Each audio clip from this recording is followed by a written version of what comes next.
En el libro, en la segunda carta a los Corintios, capítulo 5. Segunda Corintios, capítulo 5.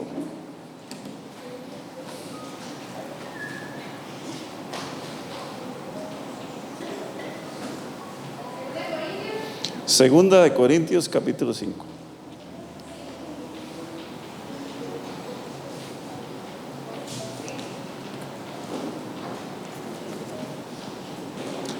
Muy bien, vamos a leer la palabra de Dios. Dice así, Segunda de Corintios, capítulo 5, versos del 1 al 5. Porque sabemos que si nuestra morada terrestre, este tabernáculo, se deshiciere, tenemos de Dios un edificio, una casa no hecha de manos, eterna en los cielos. Y por esto también gemimos, deseando ser revestidos de aquella nuestra habitación celestial.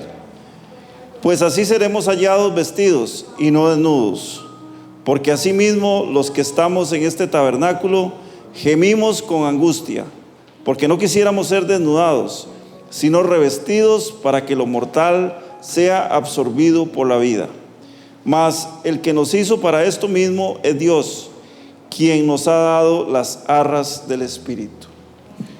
Gloria al Señor. Cuando repasamos la historia del ser humano, sobre todo cuando leemos la palabra de Dios, y siempre es importante meditar sobre este tema, porque es que la palabra de Dios, de principio a fin, de Génesis a Apocalipsis, nos habla acerca del pecado. ¿Cuál es la razón por la cual la Biblia nos habla del pecado? El pecado es precisamente lo que nos aparta de Dios.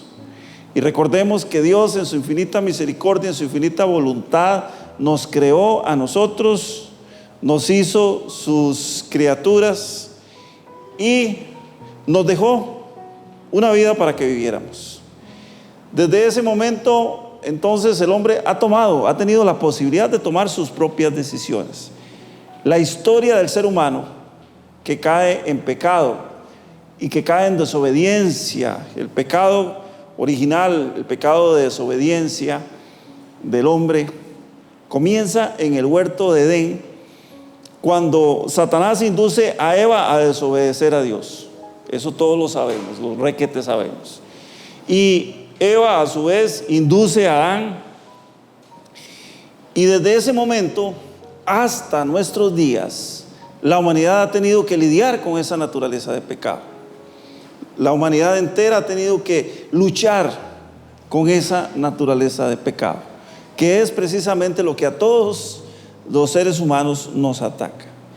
Y dicho sea de paso, esta naturaleza es muy dominante en el hombre, muy dominante en nosotros, cuando voluntariamente decidimos apartarnos de Dios, cuando decidimos desobedecer a Dios. Y qué más todavía, ni qué decirlo, cuando no conocemos a Dios, cuando creemos que todo es lo mismo, que no hay ningún problema, o se nos ha enseñado, se nos ha inducido a creer, a pensar que no se preocupe por nada, no le tenga miedo a nada.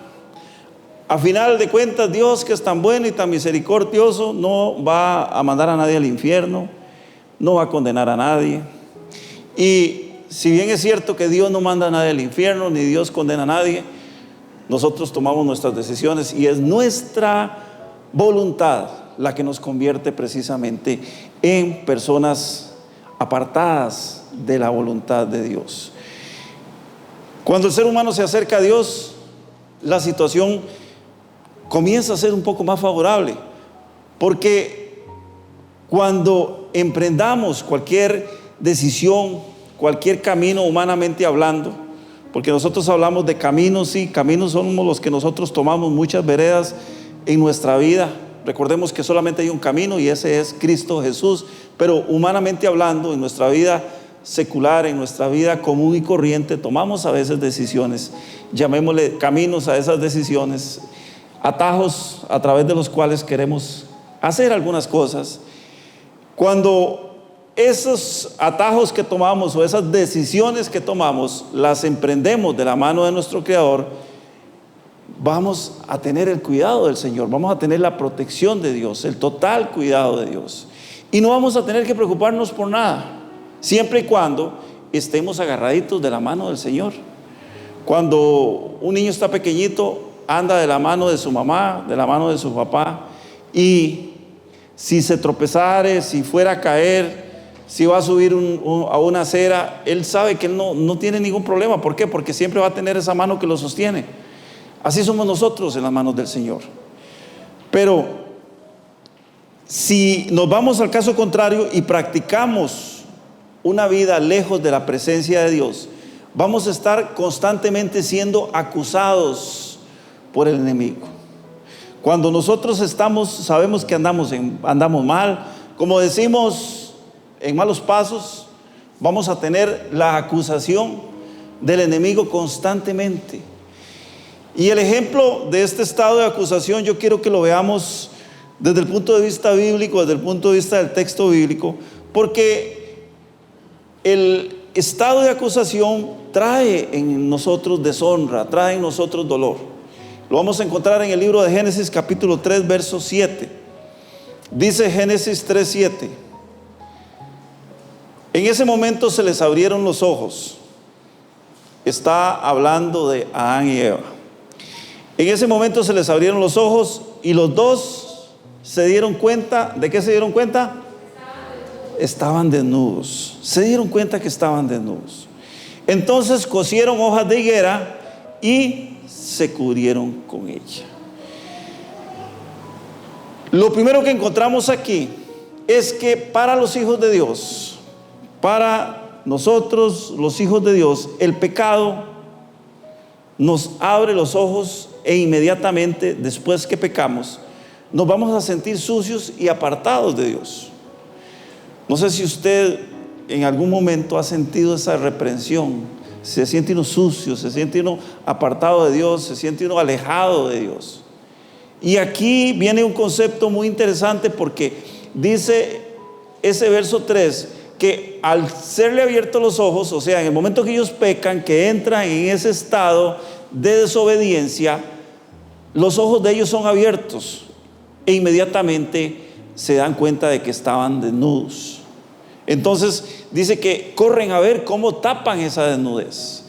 Y el concepto de desnudez que nos muestra la palabra es sinónimo desde el punto de vista físico de estar sin nada que cubra el cuerpo, o sea, estar sin ropa, como le decimos nosotros, estar sin prendas de vestir. Pero sin embargo, más que la ausencia de vestidos, el término también hace una alusión a la separación que sufre el hombre con Dios cuando lo desobedece. Cuando nosotros desobedecemos a Dios, estamos teniendo una separación de Dios. Ya no vamos a andar bajo su protección ni bajo su presencia, sino que vamos a andar caminando bajo nuestras propias normas.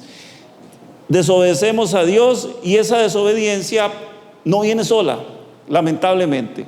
No es que solamente desobedecimos y ya, no va a pasar absolutamente nada. La desobediencia trae consigo la consecuencia más fatal para nosotros, que es la muerte espiritual. Morimos espiritualmente cuando nosotros desobedecemos a Dios y entramos en ese estado de separación con el Señor. La consecuencia que el ser humano experimenta al haberse alejado de Dios, entonces, es la muerte espiritual. Cuando voluntariamente decidimos, ya no quiero nada con Dios, es más, no creo que eso sea así como me lo han dicho. Muchas veces por vagabundería, porque no queremos leer la palabra de Dios, nos apartamos del Señor, y esto trae como consecuencia la muerte espiritual. Y por esa razón es que Adán y Eva, después de que se separaron de Dios, sintieron miedo y sintieron vergüenza. El miedo que ellos sintieron era porque ellos sabían que aquel acto iba a traer consecuencias graves en sus vidas. La primera consecuencia grave que tuvieron, usted puede leer las otras más, ahí se las dejo de tarea también. La primera consecuencia grave que tuvieron es que fueron expulsados de Edén, fueron expulsados del huerto. después de que lo tenían todo, no tenían que preocuparse por nada. O sea, no tenían que preocuparse por trabajar, no tenían que preocuparse por hacer absolutamente nada, porque todo lo tenían. O sea, ellos eran suplidos, proveídos por el Señor. Lo primero que sufren ellos es la expulsión del paraíso, o del huerto de Edén más bien. Y la vergüenza, porque se dieron cuenta de que habían dudado de la palabra de Dios. Cuando son confrontados, ellos se dan cuenta de que habían dudado de la palabra de Dios, de esa palabra hermosa que Dios les había dado, y se encontraron en instantes prisioneros del pecado. Desde ese momento, a partir de ese momento, a partir de esa historia que se nos relata ahí en el libro de Génesis, en el capítulo 3, el ser humano peca. Cada vez que el ser humano peca, cae en un estado espiritual de desnudez delante de la presencia del Señor. Recordemos que Dios es, ¿cómo es Dios? ¿Cuáles son los atributos de la personalidad de Dios? Dios es omnisciente, o sea, Él todo lo sabe, es omnipresente, está en todas partes y es omnipotente, Él todo lo puede. La única pequeña diferencia que podemos encontrar en este momento, y mucha gente dice, pero ¿cómo si Dios es omnipotente, por qué no hace tal cosa? ¿Cómo si Dios es omnipotente, por qué no hace tal otra? Recordemos que Dios respeta su palabra y a nosotros nos dio el libre albedrío. Entonces Dios no nos obliga a nada. Nosotros tenemos que conocerlo a Él para saber cuáles son sus pensamientos, cuál es su forma de actuar, cuál es la forma en que nosotros vamos a enderezar nuestra vida, cómo vamos a regir nuestro caminar. El hombre peca y espiritualmente cae en ese estado de desnudez. Muchas veces nosotros podemos andarnos ocultando, andarnos escondiendo de las personas, de los seres humanos, y podemos engañar a cualquier ser humano. Podemos convertirnos en expertos de la mentira, en expertos del engaño, y andar por ahí fanfarroneando, diciendo: qué bárbaro, qué astuto soy, porque nadie me ha descubierto, ni nadie me va a descubrir jamás. Estamos hablando de los seres humanos. Pero sepa y entienda que todo eso que usted hace, todo eso que nosotros hacemos, ocultándonos de las personas, no está oculto para Dios. Delante de Dios estamos desnudos, y eso es lo que nos enseña la palabra cuando Adán y Eva quedan en total desnudez. Ahora bien, volviendo a la cita de hoy, el apóstol Pablo escribe esta segunda carta a los Corintios, y si usted lee la primera carta y lee la segunda carta, se va a encontrar que en esta segunda carta hay un tono más paternal, hay un tono más de consuelo, hay un tono más de amor, más de cariño. Ya no es aquel Pablo regañón porque los agarra en la primera carta y les da una pasada grande. Hay un problema que se estaba dando en la iglesia de Corinto que él trata ahí, que también se los dejo de tarea para que lo estudien y se den cuenta qué fue lo que pasó. Pero ya aquí en esta carta ya no usa ese tono regañón y exhortador de la primera carta.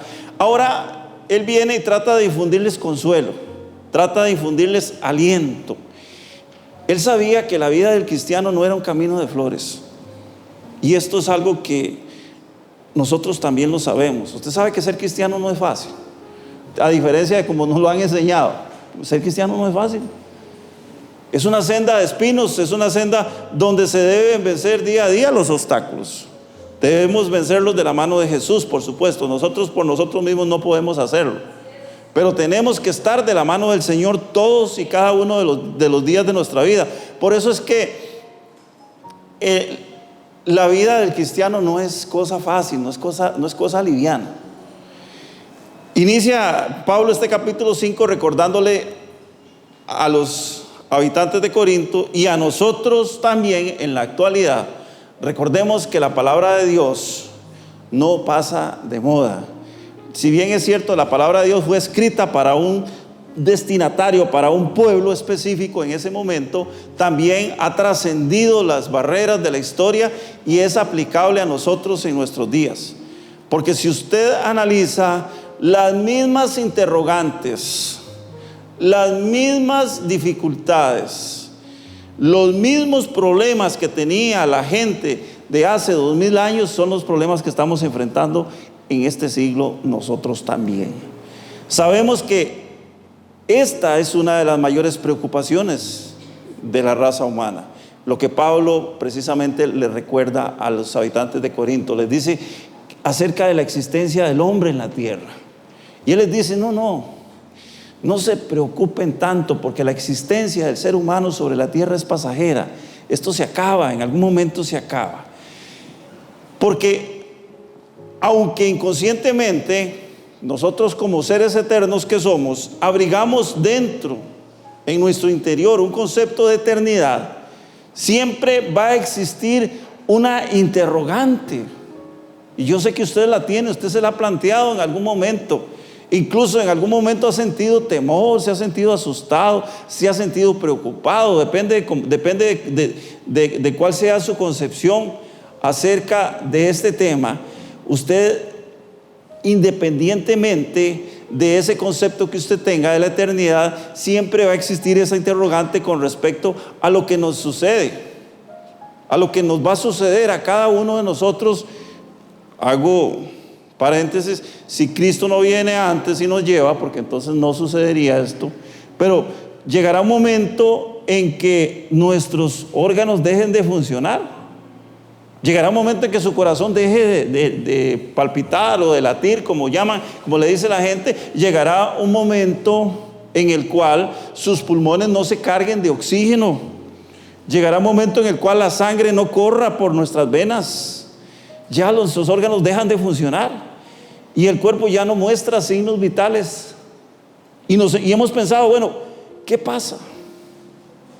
¿Qué irá a pasar después de ese momento?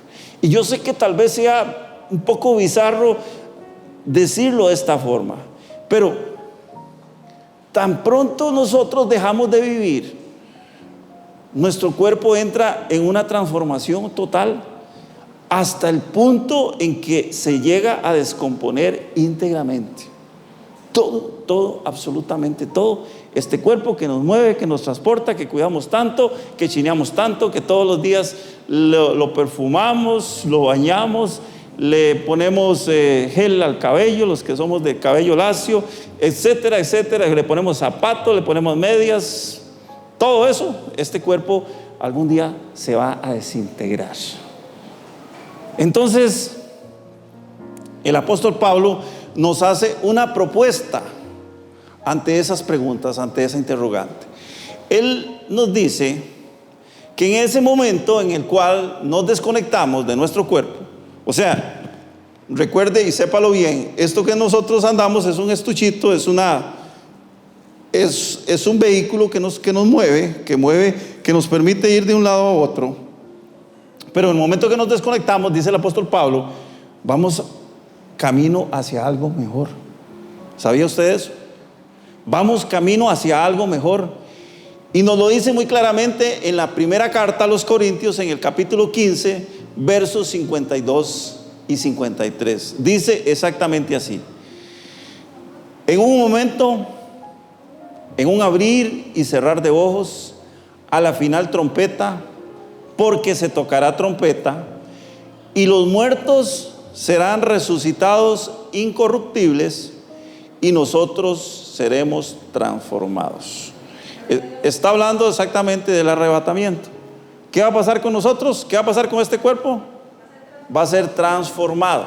O sea, este cuerpo no va a sobrevivir ni siquiera al rapto. Vamos a ser transformados. Y dice el verso 53, porque es necesario, oiga bien, que esto corruptible se vista de incorrupción. O sea, es necesario de que esto que es pasajero se convierta en algo eterno, es lo que nos está diciendo. Y que esto mortal, oiga qué lindo, qué bello, qué hermoso, y que esto mortal se vista de inmortalidad. Vamos a ser revestidos, vamos a pasar de un estado mortal a un estado inmortal. En el momento que el Señor nos llame a su presencia, vamos a ser transformados. Es decir, ya no vamos a estar sujetos a este cuerpo de carne y de huesos, ya no vamos a estar pendientes de nada, de que si nos dolió la cabeza, de que si no nos cepillamos bien los dientes, dentro de un tiempo vamos a ver las consecuencias con las caries. No vamos a ver que hoy me salió una cana, mañana me salen otras más y que de pronto voy a tener todo el pelo canoso. Eso no va a existir ya nunca más. Dice la palabra que vamos a estar revestidos de espiritualidad. Y la forma que nos describe Pablo ese tiempo es muy, muy agradable. Dice: si nuestra morada terrestre, este tabernáculo, se deshiciere, o sea, si nuestro cuerpo se descompone y se pudre, en otras palabras, tenemos de Dios un edificio, una casa no hecha de manos, eterna en los cielos. Y entonces, ¿cuál es nuestra preocupación diaria? ¿Cuál es nuestra preocupación diaria? ¿Qué es lo que nos desvela tanto? Ese tiempo, como les digo, que de pronto podemos decir cuánto duraría esa transformación del momento que dejemos de respirar al momento que estemos en la presencia de Dios. Bueno, no lo sabemos, pero suponemos que es algo sumamente rápido. Si lo medimos en cuestión de tiempo, recordemos que como seres humanos estamos sujetos al tiempo. Incluso hemos inventado una forma para medir el tiempo. Hemos inventado aparatos que nos permiten medir el tiempo. Ese es el reloj. Y a través del reloj nosotros podemos medir las horas y el tiempo, llevarlo contado todo. Pero pasará un momento, y no sé si usted ha pensado en esto, llegaremos a un momento en el cual nada de eso va a contar. Porque es el tiempo de nosotros el que va a desaparecer. En Dios no existen estas cosas. ¿Por qué? Porque en Dios no va a haber prisa. No vamos a tener que andar en ese corre-corre de todos los días, que si hoy amanecí bien, que si pude dormir, que si no pude dormir, que si me dio insomnio, que si comí chicharrones y me cayeron mal y no pude dormir, que tenía ganas de comer sopa de gallina, pero no he podido comer sopa de gallina porque la que me ofreció la invitación, nada, está por ahí camuflada. Y así. Todas esas preocupaciones, hermanos, un día van a desaparecer. Vamos a estar en un lugar donde el tiempo no corre, donde no nos van a cerrar la tienda para ir a comprar los chayotes o la yuca que ocupamos para la sopa. No va a haber restricción vehicular. No tendremos que usar el tapabocas. No estaremos preocupándonos de que si me puse la vacuna, si no me la puse, si la vacuna es buena, si la vacuna es mala, si me va a dar COVID otra vez o no me va a dar, si la variante Delta viene o no viene. Nada de eso. Y el verso 3 nos dice: pues así seremos hallados vestidos y no desnudos. Vea que aquí nuevamente el Señor nos recuerda el término desnudez, bíblicamente hablando, como un término asociado con el pecado. Por cuanto el Señor nos conoce de principio a fin. Él nos requete conoce, y Él sabe que mientras seamos hombres y mujeres de carne y hueso, vamos a estar propensos a pecar. Por eso nuevamente nos viene a recordar ese tema que había iniciado en el jardín de Edén. Aquí el apóstol Pablo vuelve a retomar el tema y nos dice que así seremos hallados vestidos y no desnudos. Porque, vea qué interesante, cuando una persona muere, por supuesto que lo que queda ahí es el cuerpo, que es lo que uno lleva y sepulta. Le ponen una ropa muy linda, ¿verdad? Casi siempre. Le ponemos la mejor ropa que tenía el difunto, o incluso hay casos en los cuales vamos a la tienda de emergencia a comprarle un traje, ¿verdad? Para enterrarlo bien bonito. Lo maquillamos y le ponemos algunos arreglos y lo enterramos. Pero ¿qué dice la palabra? Dice que nosotros vamos a ser hallados vestidos. O sea, nada, absolutamente nada de eso tiene importancia para la eternidad. Por eso aquí se utiliza el término vestidos y no desnudos. Ese término vestidos y no desnudos hace referencia a nuestra forma futura y definitiva con la cual estaremos delante de Dios. ¿Cuál va a ser el traje que vamos a tener arriba en el cielo? ¿Ha pensado en eso? ¿Cómo se imagina usted, Toñito, vestido en el cielo? De saco y corbata. De saco y corbata y con pantalón de vestir y zapatos, zapatillas, no sé. O como nos ha enseñado Hollywood. ¿Cómo nos enseña Hollywood a la gente que vive en el cielo? Con una bata blanca. Y algunos erróneamente dicen que como los ángeles, vestidos con alas y todo eso. Pero eso es una concepción errónea. Nosotros nunca seremos ángeles, recuerden eso. La gente a veces, por tradición, alguien muere y entonces, tratando de congraciarse con la familia, le dicen: ay, qué lindo, ya tiene un ángel en el cielo. Eso no existe. Les tengo una mala noticia. Nosotros no somos ángeles, ni nunca nos vamos a convertir en ángeles. Somos seres creados, al igual que los ángeles, que son seres creados, pero somos diferentes, para que lo sepan. Sigamos con el tema. Seremos hallados vestidos y no desnudos. Si revisamos el libro de Génesis otra vez, en el capítulo 2, en el verso 25, nos encontramos que en su estado original, en el estado original del hombre, es decir, sin pecado, el ser humano no tenía ningún problema con la desnudez del cuerpo. ¿Por qué? ¿Por qué sería que el hombre no tenía ningún problema con la desnudez del cuerpo? Dice que ellos no tenían ningún problema con eso. ¿Por qué sería? Porque eran puros.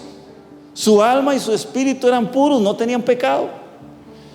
Vea lo que dice Génesis 2:25. Dice: y estaban ambos desnudos, Adán y su mujer, y no se avergonzaban. Es decir, no había en ellos malicia, no había en ellos lascivia, no había en ellos morbosidad, ni ninguna clase de pensamiento impuro. No había pensamiento impuro. Pero resulta que al pecar Adán y Eva, se dan cuenta que están desnudos, como dice Génesis 3:7. Y de esa forma, inmediatamente que ellos se dan cuenta que están desnudos, como decimos los ticos, estaban chingos. Yo no sé de dónde viene esa palabra chingo, qué raro suena, ¿verdad? Sí, así, nosotros en Costa Rica tenemos unos términos así un poco raros, ¿verdad? Decimos: estaba chingo, y era que estaba sin ropa, ¿verdad? Bueno, estaban chingos en el paraíso, se dan cuenta y tratan de cubrir parcialmente su desnudez, es decir, su pecado. ¿Cómo tratan de cubrirlo parcialmente? Y póngale atención a esto, póngale mucha atención a esto. Porque los intentos del hombre para cubrir pecados siempre serán una solución parcial e insuficiente. Los intentos que hacemos los seres humanos cuando cubrimos nuestros pecados van a ser parciales e insuficientes. ¿Qué nos dice la palabra del Señor? Que no hay nada oculto que no haya de manifestarse, que todo lo que hagamos debajo del sol, dice el proverbista, en algún momento se tiene que saber. Los intentos de los seres humanos para cubrir nuestros pecados siempre van a ser una solución parcial y una solución insuficiente. Vea lo que dice Génesis capítulo 3 verso 7. Dice que entonces fueron abiertos los ojos de ambos y conocieron que estaban desnudos. Entonces cosieron hojas de higuera y se hicieron ¿qué? Se hicieron delantales. Póngale cuidado al término. Esta palabra yo la investigué en diferentes versiones de la Biblia. La mayoría de ellos hace alusión a la palabra delantal. Dice que al darse cuenta de que ellos estaban desnudos, agarraron unas hojitas y se hicieron ahí un delantalcito. Y les voy a decir que sin tratar de hacer un tratado teológico de esto, ni ni ponerme a inventar cosas, muy medianamente podemos entender que ellos trataron de ocultar su pecado, trataron de ocultar su desnudez, haciendo delantales que obviamente lo que cubrían esos delantales eran las partes íntimas que estaban de la cintura para abajo. Eso es un delantal. Un delantal cubre nada más hacia abajo. Entonces, estos delantales cubrían únicamente sus partes íntimas de la cintura para abajo.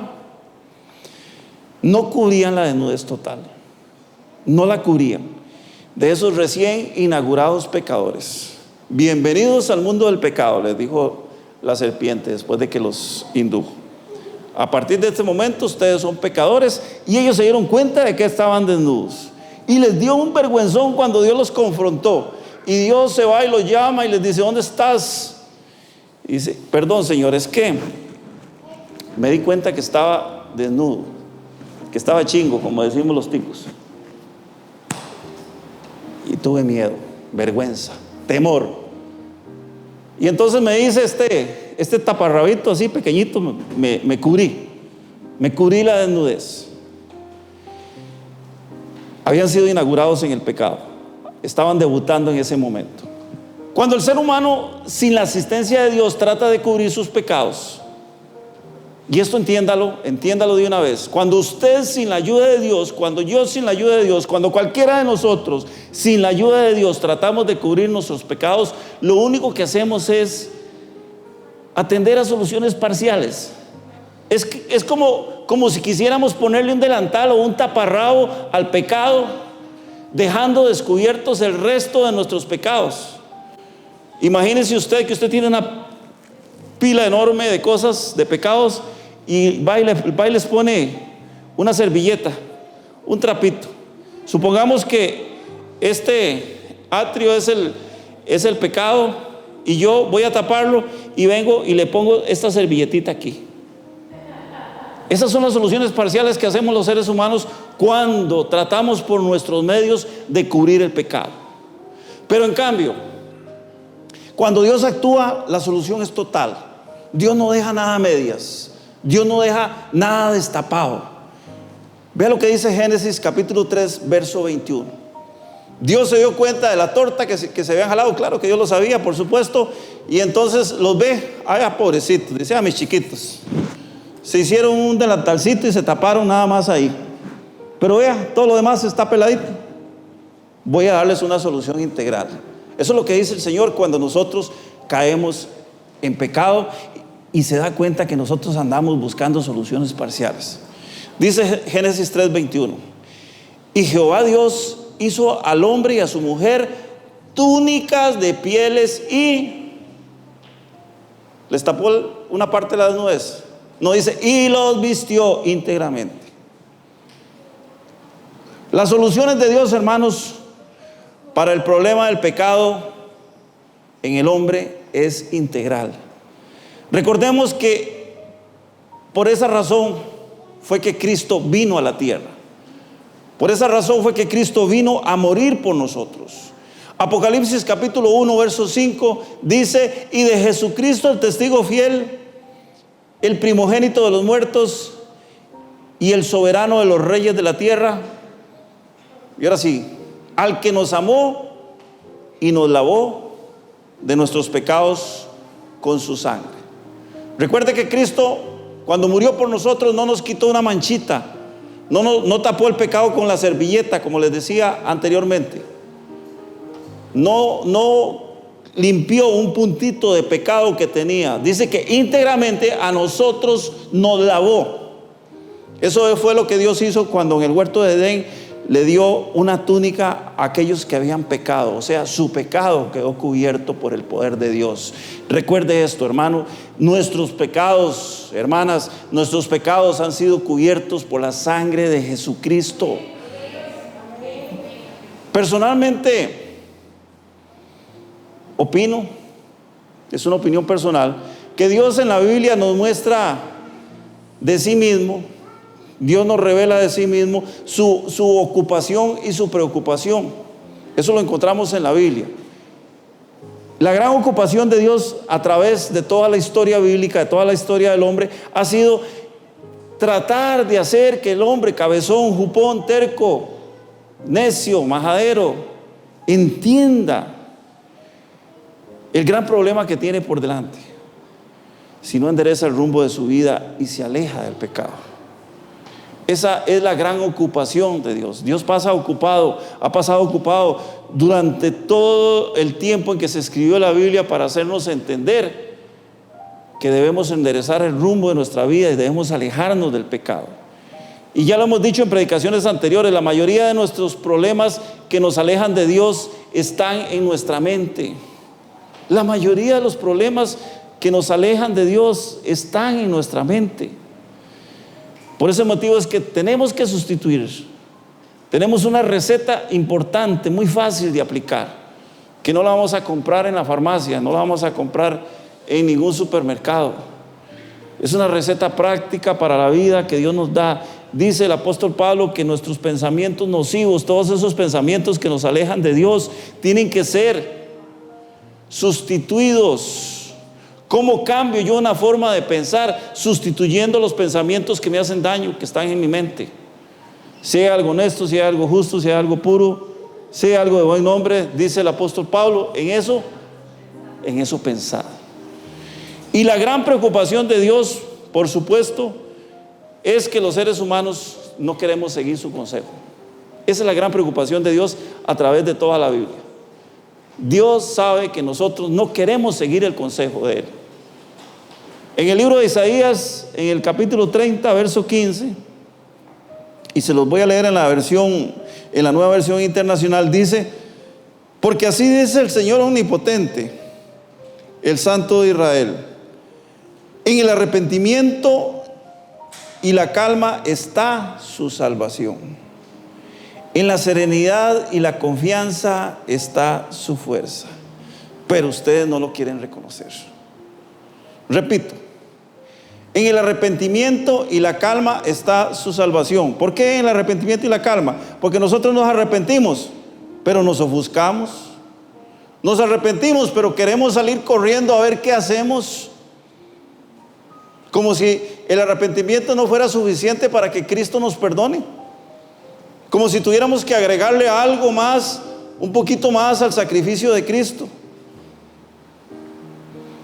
Luego dice: en la serenidad y la confianza está su fuerza. Tenemos serenidad y confianza cuando nos dejamos ir en las manos del Señor y permitimos que Él haga su obra en cada uno. Pero dice el Señor: pero ustedes no lo quieren reconocer. La versión Reina Valera dice: pero no quisisteis.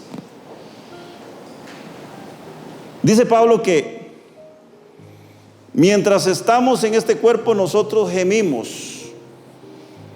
Gemir es llorar, es lamentarse, es entristecerse, porque no queremos ser desnudados. Cuando tocamos este tema, cuando hablamos con la gente y le decimos: ¿a usted le gustaría irse al infierno? ¿A usted le gustaría irse al infierno, Cristian? Hasta que para las cejas. ¿A usted le gustaría irse al infierno, Sarita? ¿Verdad que no? Por supuesto que no. A nadie le gustaría irse al infierno. Y cuando nos acordamos de esto, dice el apóstol Pablo que nosotros lloramos, nos lamentamos. Y si yo hubiera sido un poquito más bueno, uy, si yo no hubiera hecho tal cosa, uy, si yo no hubiera cometido tal pecado. Déjeme decirle algo. Si usted se arrepiente, no tiene que preocuparse por ese tema. ¿Y por qué es que nosotros gemimos? Dice el apóstol Pablo: porque no queremos ser desnudados, o sea, no queremos ser encontrados finalmente indignos de la salvación. Pero ¿qué queremos? Queremos ser revestidos. Entonces lloramos porque no queremos ser encontrados pecadores, queremos ser revestidos, es decir, queremos ser transformados por el Señor. Nadie quiere la vergüenza eterna. Por supuesto que nadie quiere la vergüenza eterna. Todos quisiéramos estar listos para el final. Y todos debemos estar listos para el final.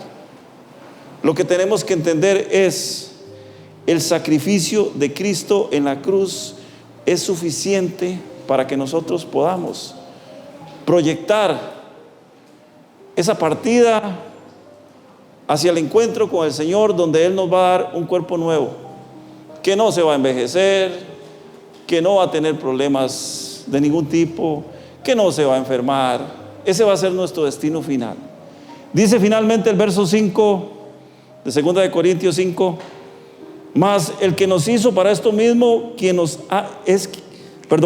mas el que nos hizo para esto mismo es Dios, quien nos ha dado las arras del Espíritu Santo.